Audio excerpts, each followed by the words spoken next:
when I was at church one time, the pastor's wife said this message. And she's like, when I'm going through a hard time, I just like write my name on the bottom of my shoes so that when I get up from bed, the devil knows like who's stomping on him, who's like, you know, like he's below me, and like he's gonna know my name, that I'm stomping on him. So it was like some message behind that. I actually have like a screenshot of it, and I was like, that always stuck with me. Like to like write your name on your shoe, because the enemy is beneath you and you're gonna walk all over him no matter what he's gonna do. Like you're gonna walk through doors that God's gonna walk you through, but he is beneath you. So in that vision of where I like saw like the high heels walking, and it was just like a close-up of the high heels, you could see my name underneath the high heel, and I was gonna put like my name blinged out in it. I don't know. That's cute. Something super like that. cute. Yeah, that's the story. All right, let's do this. Okay. Are we going to do the picture really quick? Yes, okay. I'm happy to be here. Well, thank you for having me at Sapphire Shoes. I'm super excited to be here. The shoes are so adorable, and the setup is just makes you want to shop. Thank you. That's a good thing or a bad thing, but it's like my closet. I always say it's like my closet. You're shopping my closet, because every style that I picked out is something that I love. And a little variety of everything, from like glam to like a little casual to special events. So it's like shopping my closet. Shopping your closet and everything, it has like already the accessories paired with it, so it's super cute. Yeah, it's like a one-stop shop. Yes. Now you could just have to bring clothes. Are you planning on bringing clothes? Exactly. As I say, bring the outfit and I got the rest. I got your accessories, I got your purse, I got your shoes, everything else. Okay. So how have you? So you've been open for like 2 months now, right? A little over a month. Actually, opened April 21st. Okay. Yeah. And how are you liking it so far? It's been an adjustment every day, like a learning experience every day. Like, one, getting used to the schedule. My hours are 11 to 7, but I always say don't come at 11. So I'm most likely late. I can't change my store hours to 12 because I won't come till 1. So I keep my store hours 11 to 7. And I always say be careful at 7 because I might leave early. I'm like with my kids, and I'm like running in and out. Like I have to leave to like pick them up from school and then come right back, and then by the evening time, I bring my girls back to the store with me, and then by the evening, they're like, Mom, can we leave? Or they're hungry. So I'm like, okay, so I have to make like a decision, like stick it out, be a businesswoman, be a mom, take care of your kids, go home. So I just figured, I just base it day to day how the store is doing, and then figure it out. How often do the girls actually work here? Because I know each one of them has like their own little mini business here. Yeah, they're here every day, every school day, and then on the weekends too. Yeah, so after school. So they work 7 days a week? Yes, they do. Yes, they're going to have amazing work ethics. Yeah, they help me like with the store. Like I said, I just got new inventory, so they're the ones that are helping me tag all the new products, unboxing things. They're the ones that are vacuuming, sweeping, doing all these like tasks that like it's a lot for one person to do, and I'm like, it literally takes a team, and they're my team. So even little Juju, you have her working? No, she's making more of the mess. I'm after her. She actually like checks her gumball machine every day to like check how many quarters she has, and then she redeems them immediately. She like puts them in and takes something for herself. But yeah, I wanted this store. One, it was just a personal decision. I had a different business going on with fitness, being a fitness coach, and with that, I didn't feel like I was utilizing the success of that properly. Like I wasn't doing anything with it. There wasn't anything coming from it. Being a single mom, I've been trying to establish myself. Eventually I do want to buy a home, but I had to make better financial decisions, because with the success that I was having, I was just enjoying life. I was making memories, going shopping, and had nothing to show for it other than a really cute closet.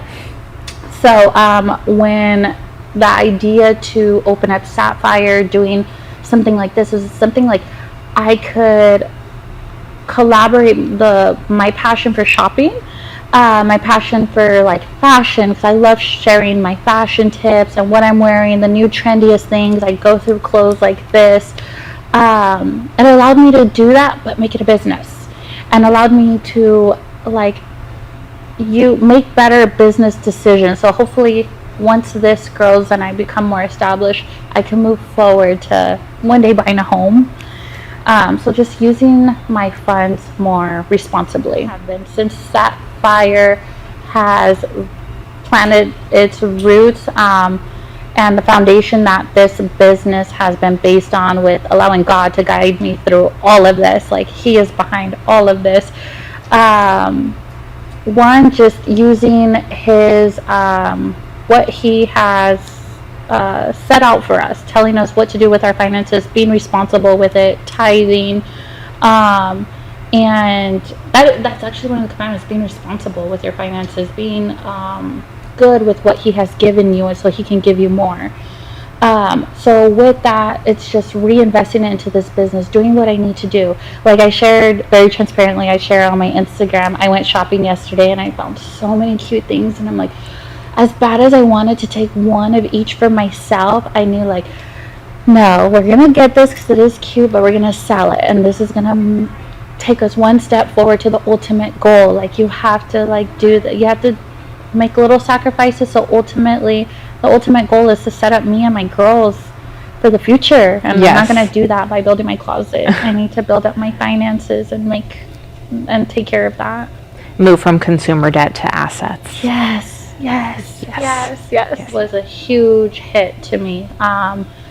It came so unexpectedly and so just unexpected that I was questioning God. Like, hey, I thought, like, we talked about this. I thought this is what you wanted for me.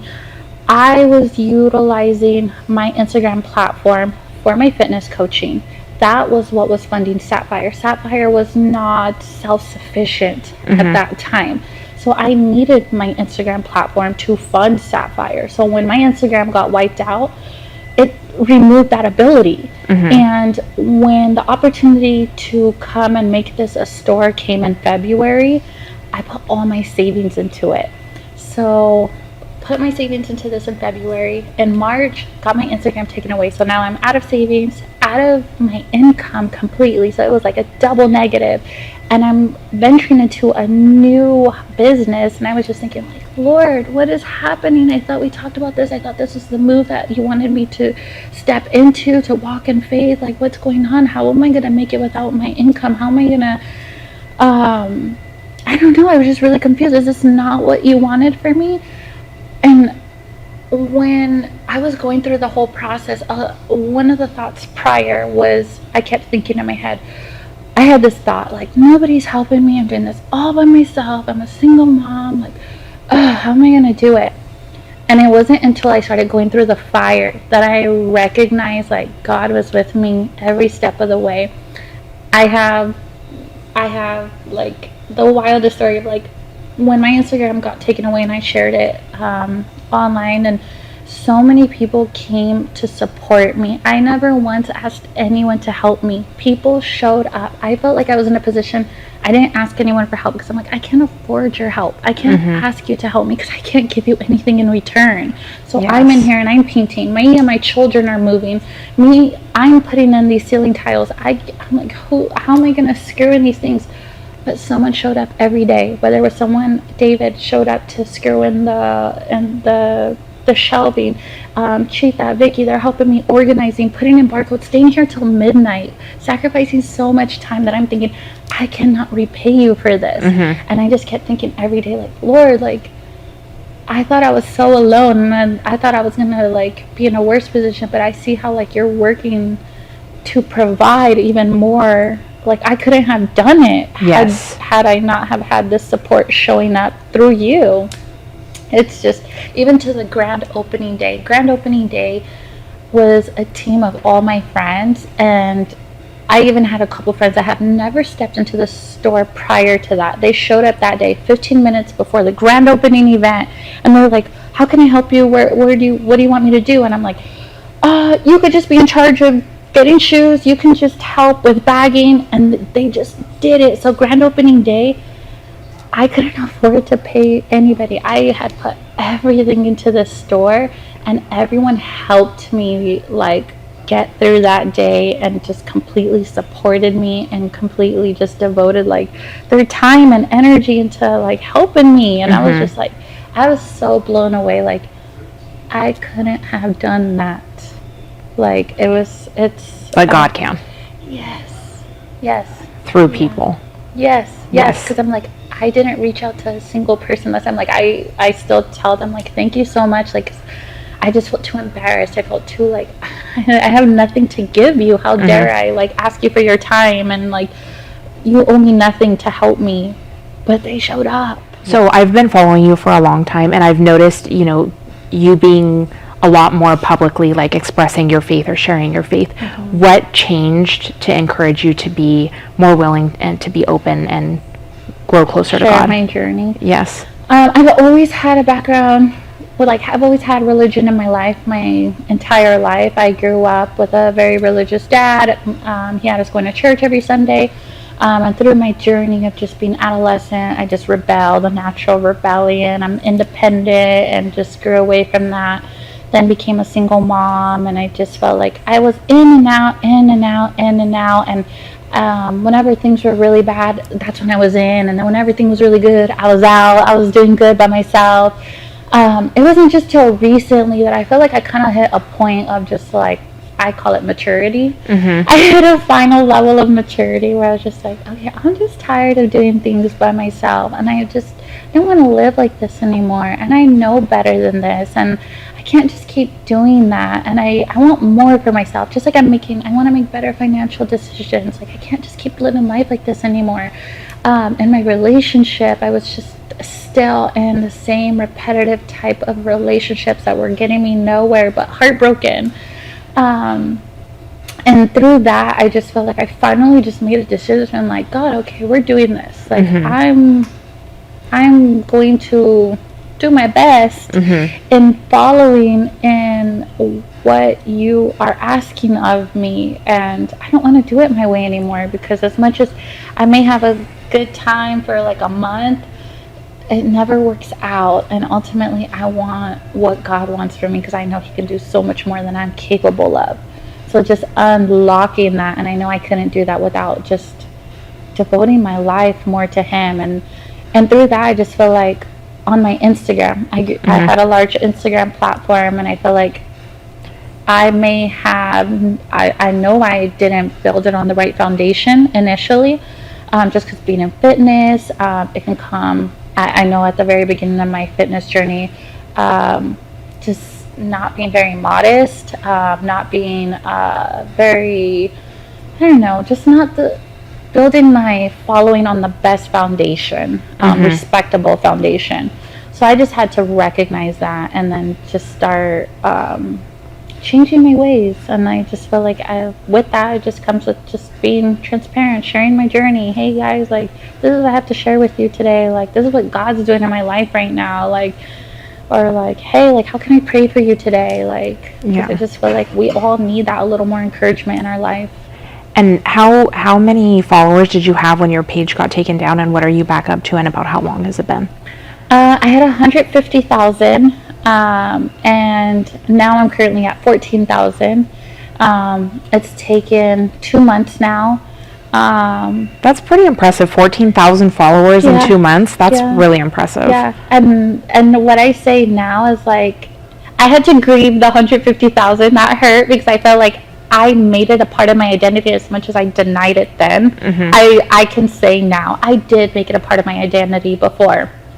But now with the new platform, new foundation that's been built, the new supportive, just following that I have now, I just feel like it's so much more powerful than the 150,000 I had before. 150,000 before, it was just a number. It was just more like a, I don't know how to explain it, like facade. Like, it was just like this, I don't know, like, it was just kind of more like I was trying to make it,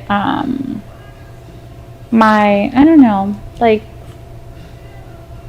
I don't know what you call it, but now that I'm at 14,000, I just feel more prideful with that, because I know it is a strong foundation of people that support me, love what I have to share, that I know I impact. So I'm just more proud of the 14,000 now.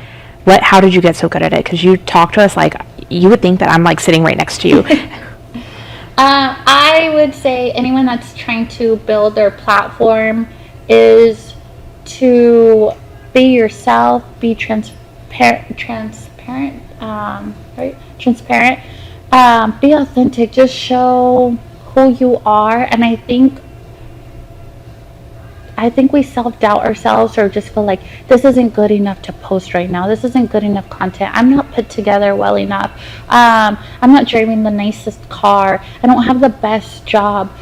But that's what we want to see. We want to see you go through life. We want to see it like your life experiences. We enjoy, like, if I'm going to follow you and I'm going to support you, I'm going to love the outfit that you're wearing because you're just real. Like, you're wearing something I could relate to. I could wear that.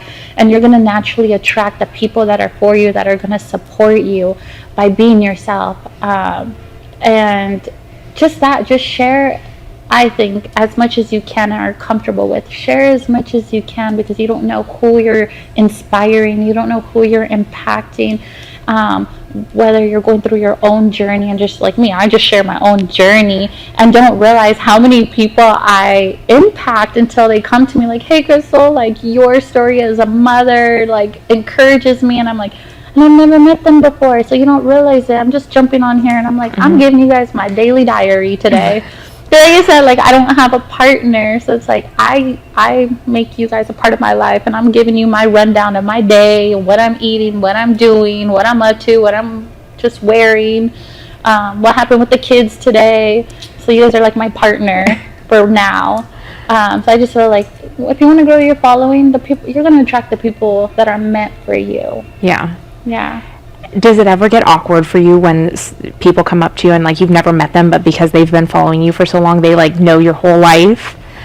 Not awkward at all. I know I put all my business out there, and I just feel like I didn't have the closest family, so I just feel like more connected. I feel more like I like that, like, people care about me, that are that invested in, like, knowing about my life, or like knowing about my kids. Like, if like we're out and about in the grocery store and they're like, hi Gigi, and I'm like, Gigi doesn't realize that so many people knows who she is. She's yes. Like, oh, how do you know my name?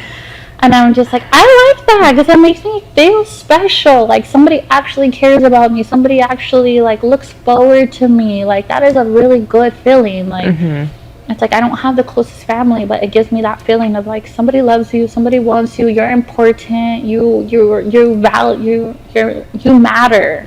So it does make me feel good. It doesn't make me feel awkward. It actually makes me feel like, okay, I can be going. Nobody knows if you see me at the grocery store and I had the worst day, but they're like, hey Chris, I love your fitness journey, and I'm like, oh, thank you, like, because life sucks right now. So I'm like, it makes me feel better, like, okay, we got this, we're gonna keep going. Who was somebody that really inspired you in your life, and what did they teach you? I would say my dad. My dad was the most impactful person in my life. My dad raised me. I never remember exactly what age. I think it was about 8 years old. That's when he started raising me. I have 3 other siblings, so it's 4 of us. So that's when he took on us as a single father, raising all of us, and being a man that is a man of God.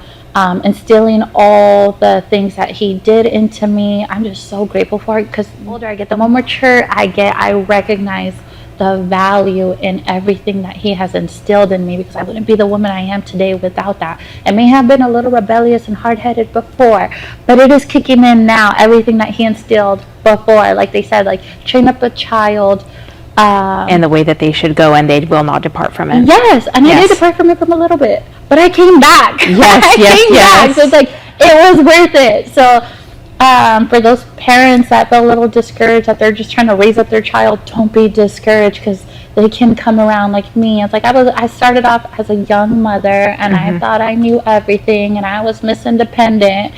But I came around, I matured, and all those things that he instilled in me allowed me to be the woman that I am, allowed me to be the mother that I am today, to the raising three little girls, being able to be a business owner, being able to thrive against every odd against me in the society, to be a single mom of 3, living in California after being taken down on Instagram. I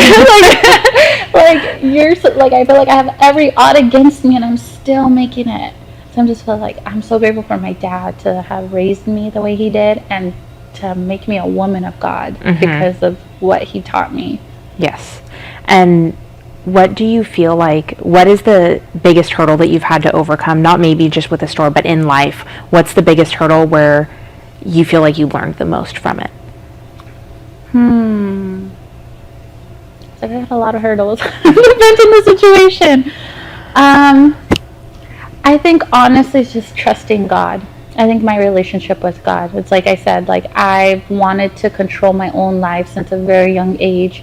I think my dad raised us to be independent, but it kind of counteracted a little bit because I became too independent. I wanted the job, I want the car, I want to move out as soon as possible, I want the relationship as fast as possible, I want to do everything as fast as possible. I was trying to do everything, but I wasn't allowing God to be in control of any, like even though I was in and out of a relationship with God, I was not allowing him any control in my life. As much as I know before, I was like, oh yeah, like I'm going to church every Sunday.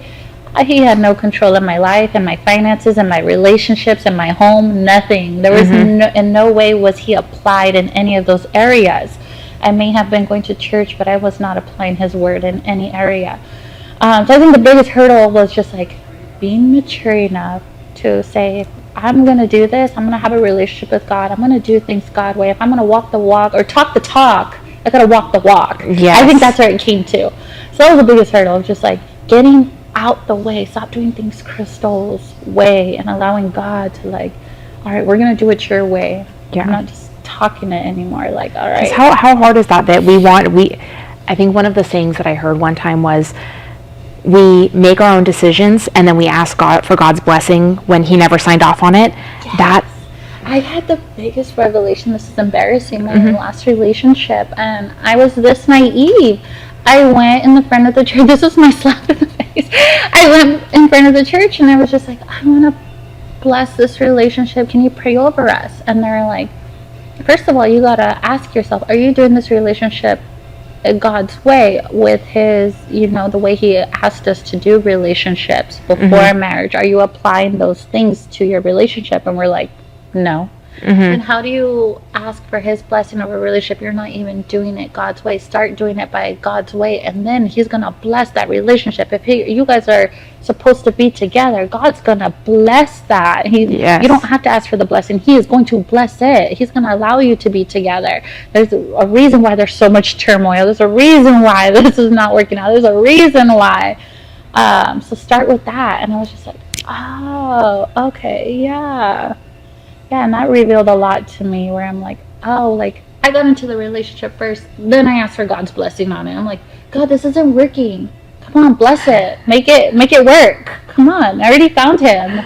So yeah, I was doing it all backwards. So instead of taking the red flags as God's telling you no, you're just like, sign off on it. I was just trying to apply God's word where it was convenient, where I'm like, God, you can do all things. You can change him. You can do all things. You can do this. Like, I was only applying where convenient. So I had to recognize where I was just full of myself, and I just had to be like, no, God, I'm just gonna allow you. I'm your daughter. He's your son. Before we are anything to each other. So whatever you want for us, our individual lives, what you want, like, allow it to happen. And it allowed to happen. And so I recently seen, I think it might have been on like a podcast or something, and it was like, in the center of a relationship, you should always put God at the top, because if you see it as a triangle, as you get closer to God, you get closer to each other. And I was like, oh, I love that. Yes, yeah. And entirely, I just feel like I know I am a woman, and I just feel like I'm a naive girl. I have a big heart, and I just, what did they say, hopeful romantic. So I just feel like when a guy comes in and he just wooing you or romanticizing you, I'm all for it. And I'm like, God's out the window. I'm just like, oh my gosh, he has my full attention. And I just had to like recognize, like, no, you can't do that. You gotta like keep God first in every part of your relationship. You asked for a man of God. You asked for God to like bless you with a good man, a good husband, a good father figure in your life. Then why do you throw God out as soon as like somebody enters the door? Yeah. Yeah. That's, and how do you feel like you bring, let me rephrase this question, sorry. Hey, right. what do you feel like, what is the one lesson that you want your daughters to learn or to take away from you being their mother? Don't cry. Whenever it comes to my girls, like, why do I get so emotional? I want them to recognize what it is to just be a woman of God. I feel like in our society right now, we like to praise strong, independent women, which should be praised, but at the same time, women of God, not so independent that you feel like you're invincible and that you can do it without God's help and that you are almighty and no, you might be on a, feel like you're things are happening for yourself or you're making it happen for yourself, you're praising yourself, but eventually you can't build something on just like a weak foundation. And I just feel like with my girls, I hope they recognize like they, to a limit, they see kind of what I have gone through. I know they recognize that I'm a single mom, that I'm doing it, even though I've never honestly had the conversation with them or like, do they ever address it with me? Like, hey mom, why did this happen or that happen? I've never had that conversation with them. But I know they're aware. I know that they know, and I know that they're watching me. So I hope they just recognize like, hey, like no matter the circumstances, we're still like doing it. We're still getting up every single day. Like I'm happy, like not only was my dad a great figure in my life, my sister, my oldest sister, so she was like the closest thing to a mother figure in my life. So she's the one who like is where I get it from, because everyone asks like, how do you get up every day and just get ready? And I'm like, I got it from her. Like every single day she was like, you have to get up, you have to get ready, put on your makeup, put on a cute outfit, do your hair, like every single day. And that's what I do. And I just feel like I hope my girls pick up on that, because I recognize those that you put the time into yourself, you take yourself seriously, you invest into yourself. No matter where life's going to take you, you just got to have that good attitude of just like putting your best foot forward. Things are falling apart. Life is just giving you some curveballs. God's allowing things to move and shift in your life and be removed from your life, but you got to keep showing up. And you can't like, well, for me, I just have the attitude of like, I don't want to jump into the day with like, you know, having a bad attitude. I don't want to show up with not putting any effort into myself, letting myself go. I hope my girls recognize like it's worth getting up every single day, doing it and pushing through those hard days, the good days and the bad days. We're still going to have the same attitude. It's not going to waver you. Put your trust into God. That he's going to see you through, and he will. Yeah, I hope now that I'm more vocal about my relationship with God, my girls are picking up on it. I know that they are, because I've been getting little clues that they are. But I hope they start recognizing the shift in me, and just like I was raised, my dad raised me, I hope that sticks with them forever, to just know like, we keep God number one, no matter what, he's gonna get me through this, or I can like fall back on him, or just like, I don't know how it's gonna work out, God, but like I'm just, just have that hope in him, into something. You gotta believe into something. Yeah. Okay. And then what is your favorite item that you sell inside of your store? Is it I like everything. Everything. I think everything. The shoes to the purses to the jewelry. If you were to go only to one line of items, would it be the shoes, the purses, the jewelry, the glasses? Definitely the shoes. The shoes? Definitely the shoes. I just feel like shoes are something, I don't know, it's always stuck with me, a huge statement piece. Clothes, I feel like we change in and out of them so fast, but if you notice in your closet, your shoes are your staples. Your shoes are something you've kept for years. No matter what transition in your life, you've usually kept your shoes for longer than your clothing. So I think shoes, that's why I came to did shoes as a business, because I have like the biggest shoe wall in my house. It's dedicated a whole room to it. But shoes are just so impactful. If you could go back, do you feel like you would have done your business sooner? Yes, I wish I would have. I wish I would have managed my finances better a lot sooner. I know I would have had more opportunities. I know I could have grown so much better in every single way. But I think it happened the way it was supposed to happen. I was supposed to go through this journey. I'm grateful that before Sapphire happened, because Sapphire is very consuming a lot of me right now, and I'm noticing I was given the opportunity to make those experiences and spend those time with my girls. I was very passionate about being a stay-at-home mom. So being an online fitness coach allowed me to be a stay-at-home mom, so I could raise my 3 children. It was very important to me that I'm the one who drops them off at school. I pick them up from school. I'm there for dinner time, bedtime. I'm there available in their lives daily.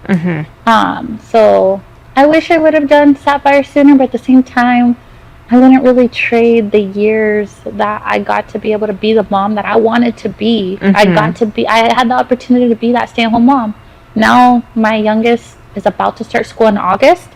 So it's like, I think I'm going to start transitioning to, I can be more of a working mom away from home, and it's okay. All my girls are going to be in school now. Yeah.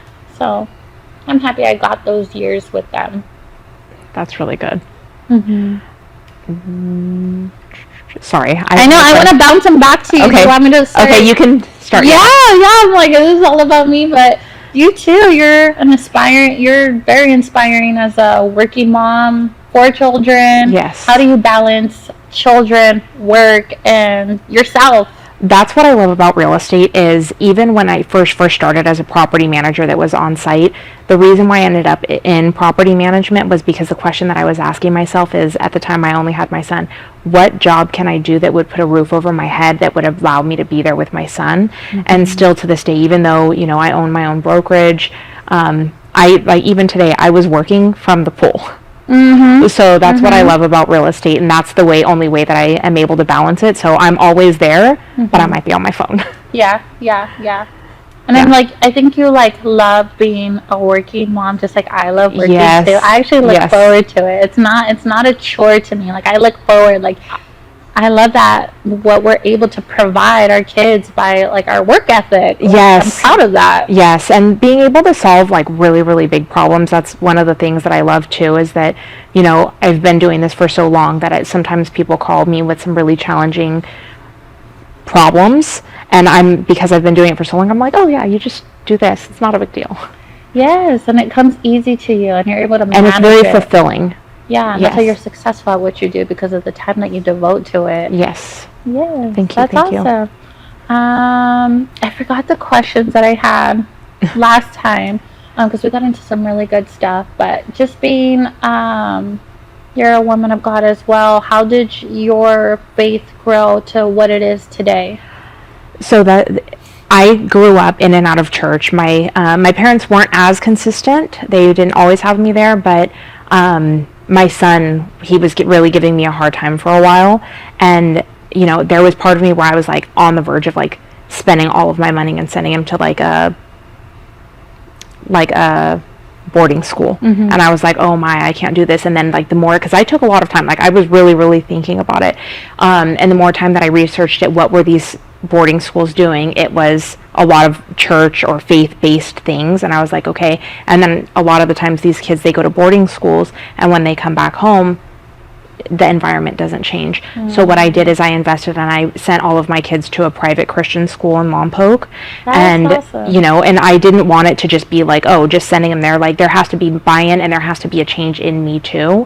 So that is really what encouraged me to get stronger with my faith. So now my kids are the everything kids. We're there on Wednesdays, we're there on Saturdays, we're there on Sundays, we're at all the events, and it's really, I feel like it's really inspired my children to do much better, and they don't have a lot of problems that a lot of the youth is faced with now, and I'm super, super thankful for that. Yes, and it all took for you to recognize okay, there has to be a shift and change, and instead of you could have taken that option to allow this boarding school to take on the responsibility to change And that's him. not what I wanted to do. And you already had your other children too, so it's like you could have allowed them to change him, but then what happens with the other children? Exactly. That takes a lot of self-reflection. It takes a lot of like, okay, like I'm going to take on this responsibility and we're going to change as a family. Yes. That's huge. Yeah, so it started with, I think like a few weeks before they started the school, I was like, okay, like this is what we're doing. We're going to everything. I want you guys to feel comfortable here, and before you go there, you're going to start going to church there. So that's awesome. So yes. I feel like that brings you, like, you as a single mother being able to come to that conclusion, being able to do that. What would you say to the next woman to encourage her that feels like she's struggling right now? She's in a place that feels like, I'm struggling with my kids. I'm doing it all alone. How am I going to do this? Or what would you encourage her with? The change is going to come from you. Mm-hmm. Your children are suffering because of they need to see a better example from you, because at the time, I've never been like a very crazy, wild person, but, I would go out on the weekends and I would drink and do those kinds of things. And, it does affect your kids. Mm-hmm. And, doing the things with your kids and having the family involvement and, doing everything with them, it really just makes the biggest difference. And you don't even have to live, like you said, not the most wildest life, even if you're just going out periodically. Exactly. Just those little things affect children and your lifestyle, your patterns, and they pick up on it. It doesn't have to be the most wildest lifestyle. No, it doesn't. Just takes a little bit of that lifestyle that's like, oh, we're gonna do this, and it's kind of like you're swaying in the wind and letting life just guide you instead of having a type of foundation in your life. Exactly. So that was, it's been the best journey. So the kids have been there for, I think they're going into their 3rd school year at the school where they're at now. So it's been very good. I'm super thankful. Nice. So how do you balance work and being a mom? Because I'm sure that just feels like you don't have enough time in the day. There is not enough time in the day. There really isn't. But I feel like it's very important to me to not have my children be like very entitled, and in order for them to do that, I feel like them seeing the struggle of like working and doing all of that kind of thing is very important, because I don't want them to grow up and be entitled. Mm-hmm. So I bring them to work with me. Mm-hmm. They work with me right now. They do a lot of our reels that are on our social media page. Mm-hmm. They are the ones that come up with the ideas. They stamp envelopes. They send out mailers. They do a lot of our marketing stuff. They pass out flyers, doing all that kind of stuff. So if you're a business owner, it's very hard to find actual balance. Balance is incorporating them into your life. And because it's not what you give your children, it's what you teach your children. Mm-hmm. And I feel like that is where I want to focus a lot of my energy, is teaching my children what they need to do, because I'm not going to be running my business forever, and I hope that I can leave it to my children.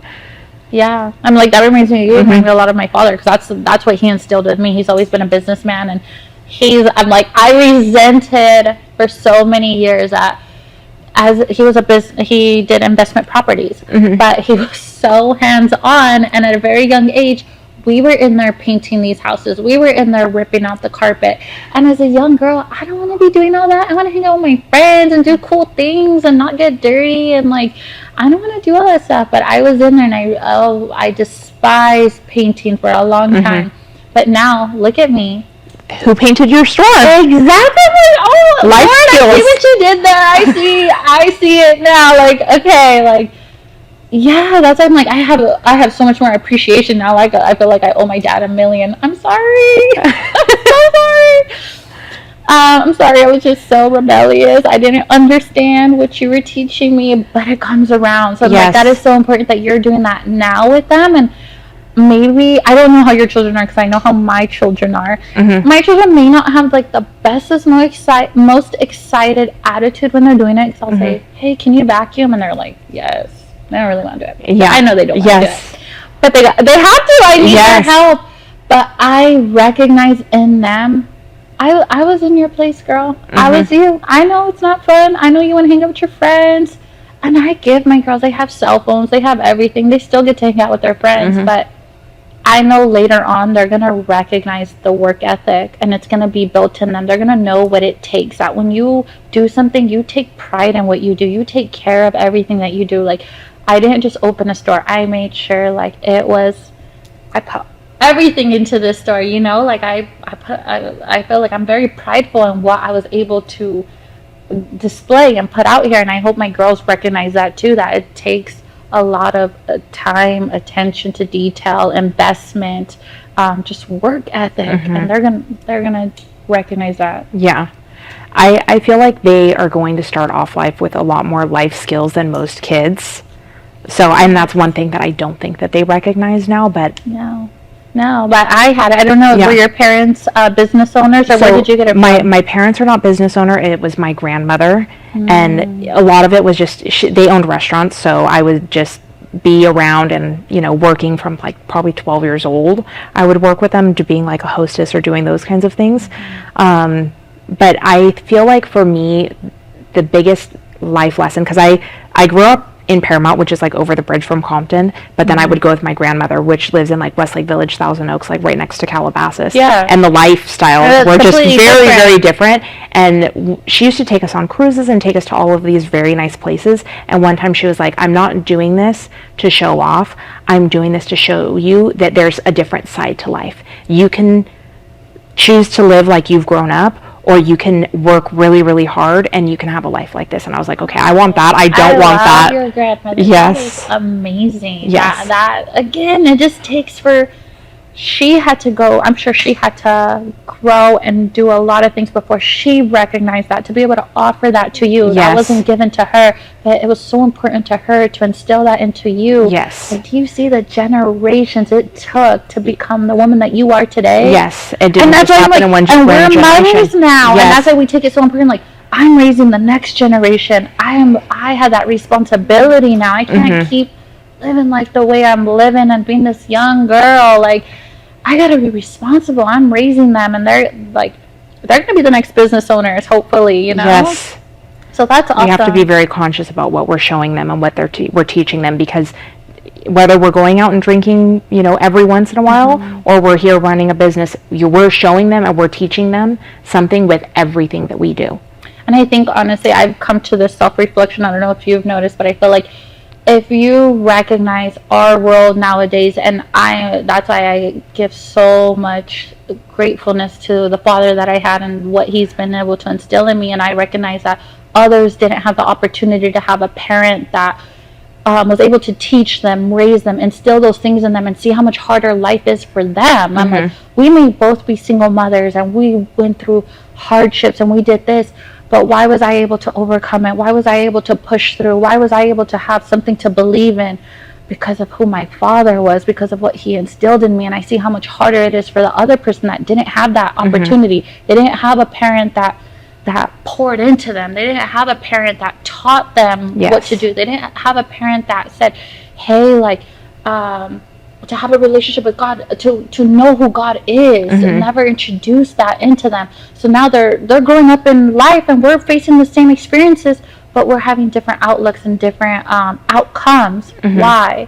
Because of like how we were raised. And that's like, I see it so important, a huge responsibility to raise my children to, you know, just be self-sufficient, independent, fearless, God-fearing little women. Yes. Because it's so important. I recognize that, and I see it in my own generation. And I'm just like, I know you're gonna go through some hard things. Unfortunately, things happen, but it shifts you into who you are and into the calling, like the purpose that God has for you. You're gonna go through things, but you're gonna have better opportunities. You're gonna be able to overcome them. You're gonna have everything within you to be able to get through that and to achieve what you want in life too, like your personal goals. Yeah, takes a lot of self-reflection, a lot of maturity. Yes, a lot of decisions to not take the what's easy now, because what's easy now is always makes later much harder. And I think like we're young and we see everyone else living their best lives, and like I just feel like before, now I'm not as envious. Before, I'm just like, gosh, like it just looks so fun out there, and they're just living their life and dating this person and doing this, and like, you know, like being maybe like we just see the best of their highlights, but you can recognize someone's not being the best, making the best financial decisions, living outside of their means. Yes. And And we recognize that now, and it looks very appealing, but you gotta like come back and be like, okay, God, like I know you have a plan for me, that you have these plans for me, Lord, and you're not gonna leave me to not be without my needs. And I can't live beyond my needs, because that's not gonna be honoring to you, Lord. Like everything that I have, all my resources, I want it to be honoring to you. Like I had to have that self-reflection. Don't ask me a year ago what I was doing. I was shopping a lot still, but now I'm like, I've now come around. I'm like, I feel a little like, I don't know, like bad, like not embarrassed, but just, I know I can use it to help the next woman. Like, I love fashion too, girl. I love all this stuff. I want to live life too, and I want to do all these things, but we have to be honoring with our resources, and we have to be responsible, and there's so much that comes with that. Yeah. So if you had to pick a favorite like Bible verse, or even if it's, you could share a couple with me, you could share one of them with me. I'll show you my favorite one. It was like, I have it in all my shopping bags. It's Luke 1:4-5. Blessed is she who believed that the Lord would fulfill all his promises to her.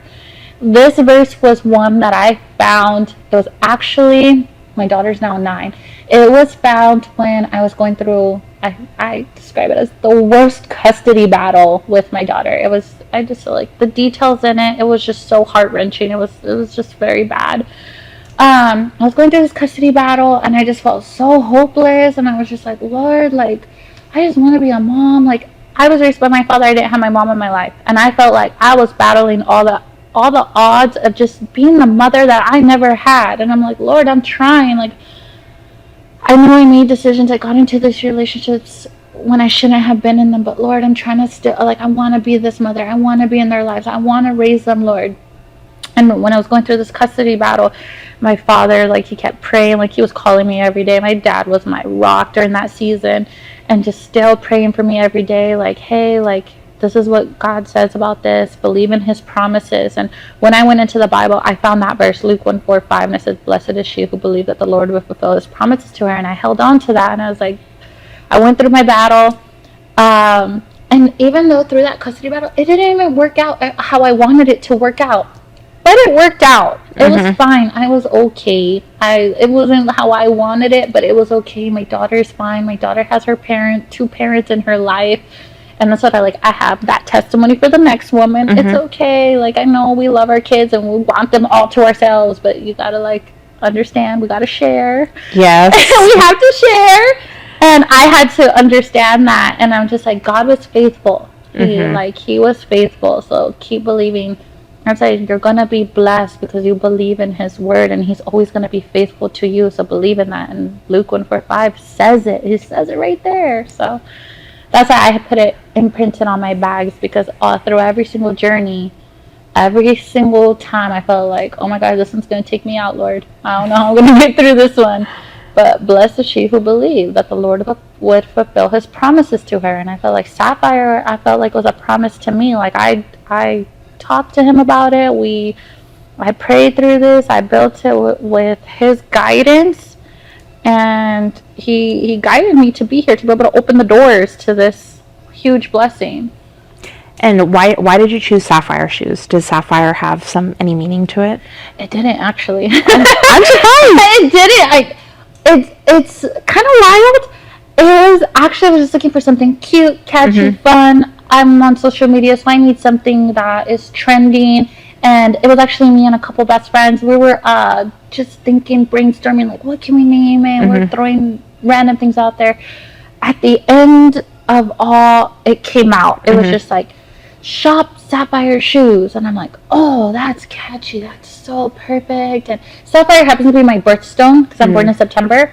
That's the only reason why I really like this. Like, Sapphire, my birthstone. I like the S because my name is Suarez. It was cute. Yes. So I'm like, okay, let's do it. No deep meaning into it. Until I just feel like now, it's like little meanings keep coming out of it. So since I've opened the doors, I've had a lot of women come in here that, like, I'm just meeting, and I feel like God's bringing them into these doors. There's no other way. I had one woman, she came in here, and she was like, why did you name it Sapphire? And I told her, I don't know, I just named it. It was just cute. And she was like, oh, Sapphire is mentioned in the Bible. I thought that's how you named it. And I said, no, I didn't know that. Yeah. I did not know Sapphire was one of the gemstones mentioned in the Bible. And I'm like, really? And I had to go look it up. I was like, I did not know that. She's like, she explained it to me, and I hope I can say it the right way. Sapphire is the deepest color level that a fire can be. Like, when you see fire, you see red, but when it's like the hottest fire, it is actually blue. That means it's gone through the fire. It's gone through the deepest level of fire. And I just felt like, whoa. I think she said it so much better, but something like that. And I was like, when she said that to me, I was like, I love that. Lord, that's why this was named Sapphire. I've gone through a lot of fires, through some detail, especially just opening these doors. The 2 months prior to opening these doors, I was going through fire. And I was like, oh my gosh, that's why it was named Sapphire. I see what you did there, Lord. Yes.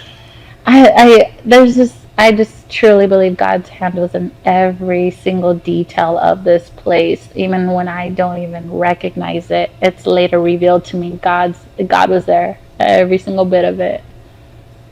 So what is one time that you thought you were going through the fire and that you can see God, even though you thought he was cursing you, he ended up blessing you? Do you have one of those stories when you were in it? I feel like the three monumental life experiences, the most hardships in my life, were my three girls. And the three journeys that I went through with having them, and each time becoming a single mom through those relationships. The first relationship, I was a single mom.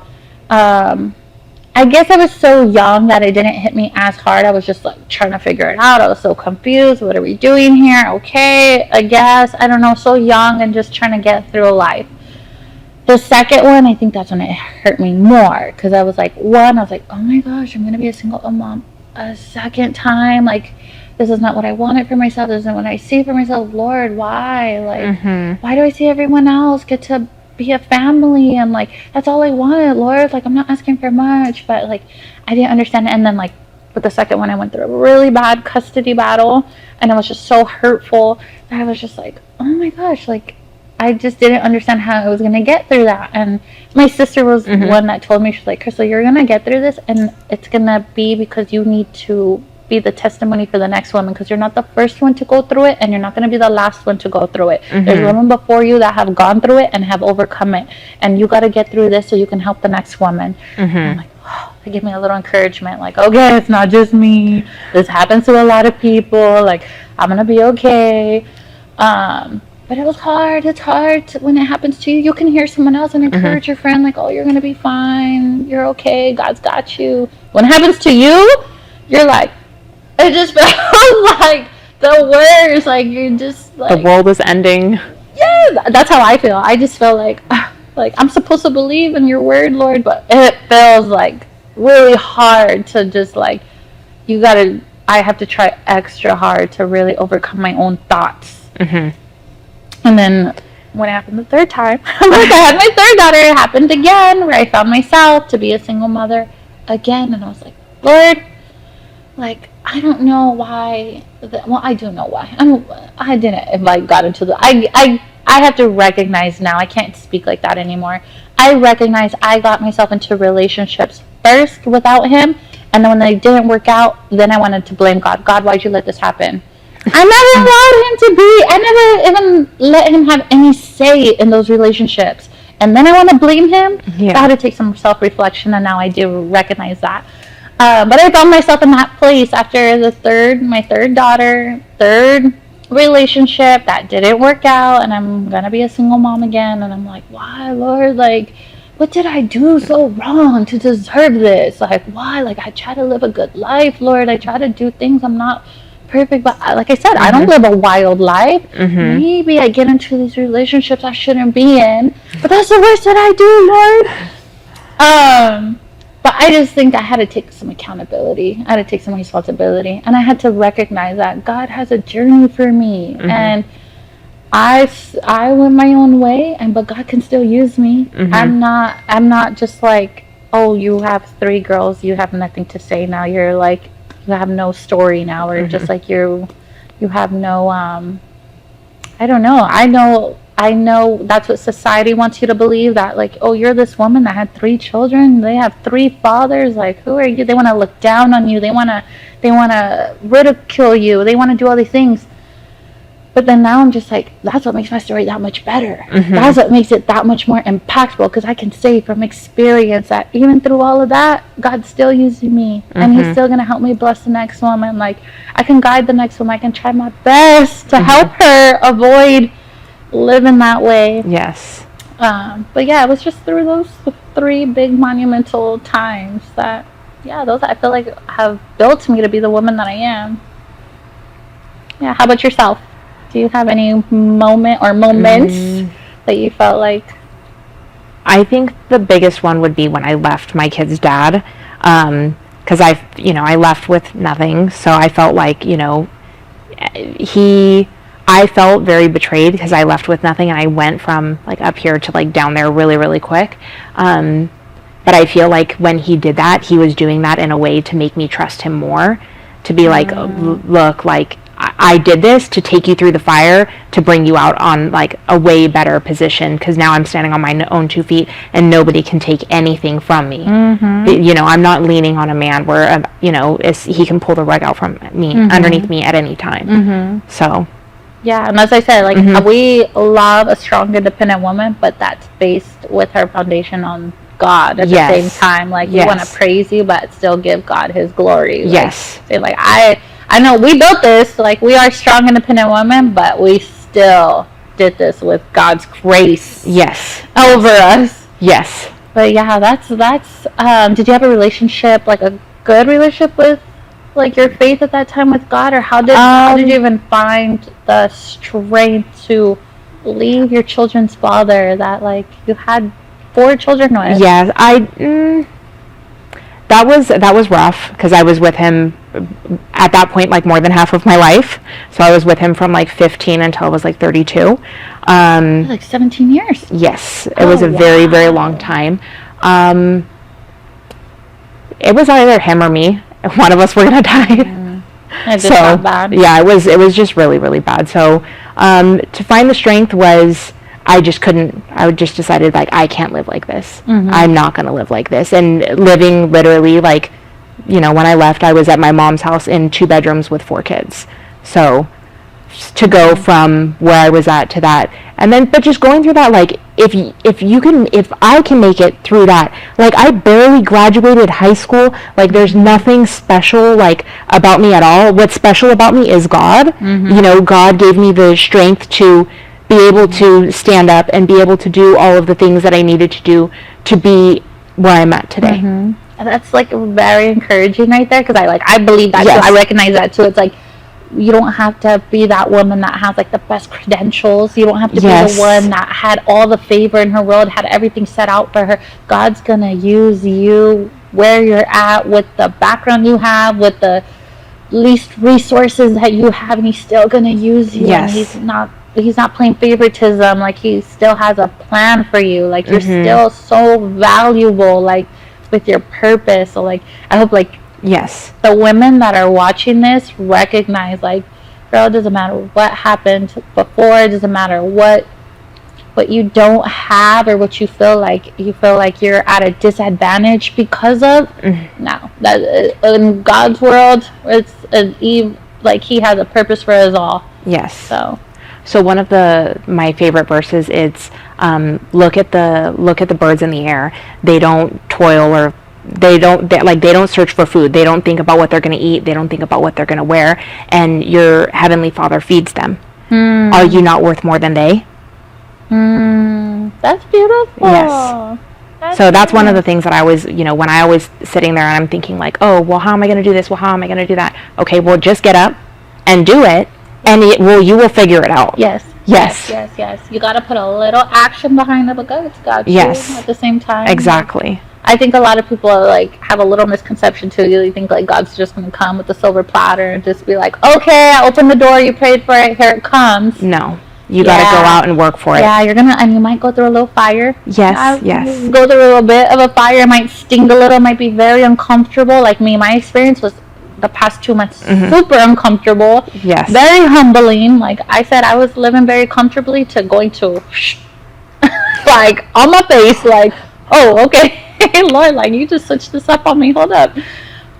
It's gonna get uncomfortable and it's gonna be very humbling, and you're gonna recognize, but at the same time, it's such a beautiful experience when you recognize, like, God values you. You didn't mess up too bad. You didn't do anything too much for him to be like, oh no, Crystal, like I can't use you anymore. Like you just keep doing the same stuff. Like, no, like he's faithful. Yeah, we're all humans. We're all gonna make mistakes. It's about how quick you get up from that. Yeah, and you like still got to get up and recognize it and then move forward. Put some action behind it. Show up. Like God's like, you got to show up to work. Like he's gonna have the right person walk through those doors. He's gonna introduce you. He's gonna, things happen. Like I literally, like I gotta journal more because I have so many experiences just in the last 2 months that I feel like in the past 3 years I couldn't even tell you that many experiences. In the last 2 months I've had so many things happen to me that I'm like, you would think like I should be devastated with what happened to me, but I'm like, no, I got back up.